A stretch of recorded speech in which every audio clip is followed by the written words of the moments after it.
ദേശീയപാതയിൽ തിരുമുക്കിലെ ചെറിയ അടിപ്പാതയ്ക്ക് പകരം ശാസ്ത്രീയ അടിപ്പാത വേണമെന്ന ആവശ്യവുമായി ചാത്തന്നൂർ വികസന സമിതി നടത്തുന്ന സത്യാഗ്രഹ സമരം 9 ദിനം പിന്നിട്ടു.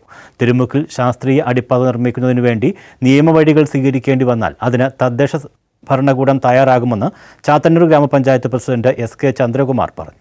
ജനജീവിതത്തെ പ്രതികൂലമായി ബാധിക്കുന്നതും ദേശീയപാത അതോറിറ്റിയുടെ ആസൂത്രണ പിഴവ് വ്യക്തമാക്കുന്നതുമായ ഒരു അശാസ്ത്രീയ നിർമ്മിതിയാണ് തിരുമുക്കിലെ ചെറിയ അടിപ്പാത.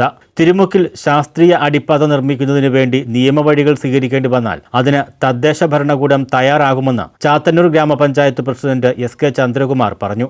8ാം ദിവസത്തെ റിലേ സത്യാഗ്രഹ സമരം ഉദ്ഘാടനം ചെയ്ത് സംസാരിക്കുകയായിരുന്നു അദ്ദേഹം.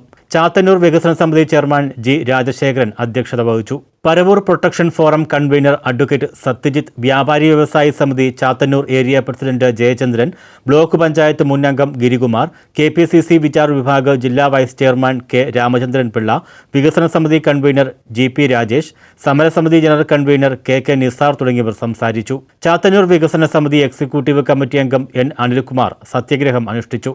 ചാത്തന്നൂർ വികസന സമിതി എക്സിക്യൂട്ടീവ് കമ്മിറ്റി അംഗം P. ദിനകരൻ സ്വാഗതവും പരവൂർ യുവജന കൂട്ടായ്മ കൺവീനർ ഷിബിനാഥ് നന്ദിയും പറഞ്ഞു. സത്യാഗ്രഹ സമരത്തിന്റെ 9ാം ദിവസമായ വെള്ളിയാഴ്ച Paravur protection forum joint convener PK Murali relay സത്യാഗ്രഹം അനുഷ്ഠിച്ചു. ന്യൂസ് ബ്യൂറോ, കൊല്ലം.